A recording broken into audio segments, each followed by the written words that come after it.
Hai semua, saya Eliza akan menerangkan mengenai gangguan mental.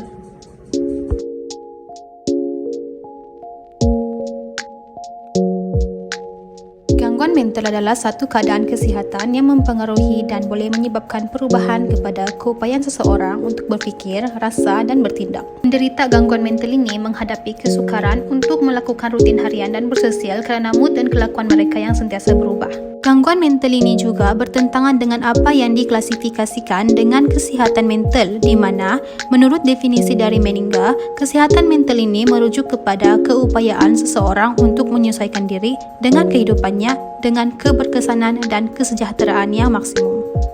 Pakar psikiatrik mengkategorikan gangguan mental kepada dua jenis, iaitu gangguan mental yang berpunca daripada aspek organik dan gangguan fungsional. Gangguan organik berasal daripada masalah biologi seperti genetik, kecederaan otak, pendedahan kepada toksin, atau kerosakan prenatal, contohnya penyakit Alzheimer. Gangguan fungsional pula berpunca daripada faktor persekitaran atau pengalaman hidup, seperti trauma atau tekanan. Contohnya ialah penyakit manic depressive disorder.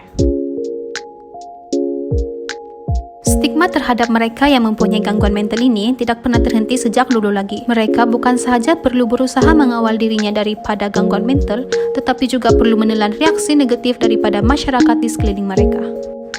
Antara bentuk stigma yang ditunjukkan ialah mereka yang ada gangguan mental ini adalah individu yang bahaya, gila atau maniak, penipu, distereotipkan, diskriminasi, dan dilabel minta perhatian. Stigma ini berpunca daripada kepercayaan dalam sesuatu budaya atau agama, pengetahuan masyarakat mengenai gangguan mental seperti kekeliruan maklumat dan kurang pengalaman bersosial dengan penderita gangguan mental, serta ketiadaan bukti gangguan seperti simptom-simptom yang tidak kelihatan seperti mana pesakit fizikal atau biasa. Stigma yang dilontarkan ini menyebabkan mereka yang mempunyai gangguan mental sukar untuk mendapatkan pekerjaan, enggan atau malu untuk mendapatkan rawatan, serta kurang keyakinan diri.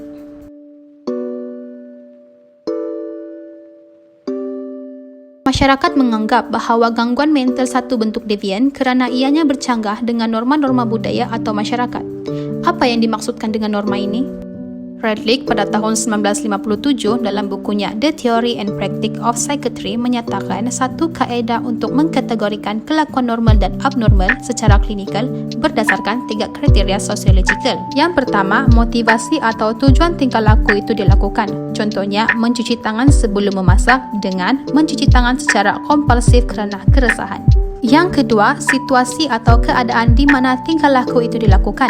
Contohnya, memakai seluar pendek semasa musim panas dengan memakai seluar pendek semasa musim sejuk. Yang ketiga ialah siapa yang menilai tingkah laku itu. Adakah masyarakat awam atau pakar psikiatrik? Budaya dalam sebuah masyarakat juga mempengaruhi perlabelan gangguan mental. Sesetengah kelompok masyarakat menganggap bahawa tingkah laku itu adalah normal, tetapi kelompok masyarakat yang lain menganggapnya sebagai devian. Kita lihat contoh dari aspek bercakap kepada benda yang tidak dilihat dengan mata kasar dalam 3 situasi. Yang pertama, disebabkan skizofrenia. Masyarakat menganggap ianya devian atau abnormal kerana ianya satu keadaan di mana tidak semua masyarakat mengalaminya dan maklumat mengenai halusinasi ini sukar dipercayai. Yang kedua, dalam ritual keagamaan, masyarakat menganggapnya normal kerana ianya biasa dilakukan dan setengah masyarakat mengamalkannya dalam kehidupan dengan sukarela. Yang ketiga ialah kesan daripada pengambilan bahan terlarang seperti dadah. Masyarakat juga menganggap tingkah laku mereka berhalusinasi itu normal kerana maklumat mengenai kesan pengambilan dadah diketahui ramai. Tekanan sosial mempengaruhi terbentuknya gangguan mental dalam diri seseorang. Ianya tidak datang daripada satu situasi dalam kehidupan, tetapi daripada bentuk stres yang membukit akibat peristiwa-peristiwa yang berlaku sepanjang hidup. Peristiwa yang mendatangkan perubahan dalam hidup memberi tekanan kepada masyarakat, contohnya perkahwinan, penceraian, penyakit, dan kematian orang yang terdekat. Setiap peringkat umur juga tidak lari dari tekanan atau stres kerana setiap peringkat umur mengalami transisi perubahan watak atau peranan, tanggungjawab dan ekspektasi masyarakat.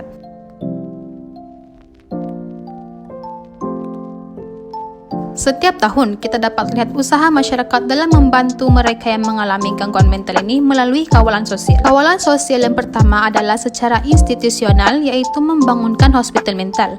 Hospital mental ini menjadi pusat rawatan dan penjagaan, tempat tinggal, pusat terapi serta tempat pengasingan pesakit mental yang berbahaya dengan masyarakat luar. Selain itu, masyarakat juga melaksanakan kaedah bukan institusional, iaitu community care, di mana dalam program ini diadakan konseling komuniti, ruang terapeutik di sekitar perumahan, sekolah atau pejabat, serta galakan sokongan moral daripada mereka. US Surgeon General pada tahun 1999 menyatakan bahawa tiada cara spesifik untuk mengurangkan stigma terhadap penderita gangguan mental. Tapi, pakar-pakar boleh membantu dalam meneroka lebih banyak mengenai gangguan mental dan mencari punca serta rawatan yang sesuai bagi masalah tersebut. Sebagai masyarakat yang prihatin, kita perlulah bersangka baik dan memberikan sokongan moral kepada penderita gangguan mental.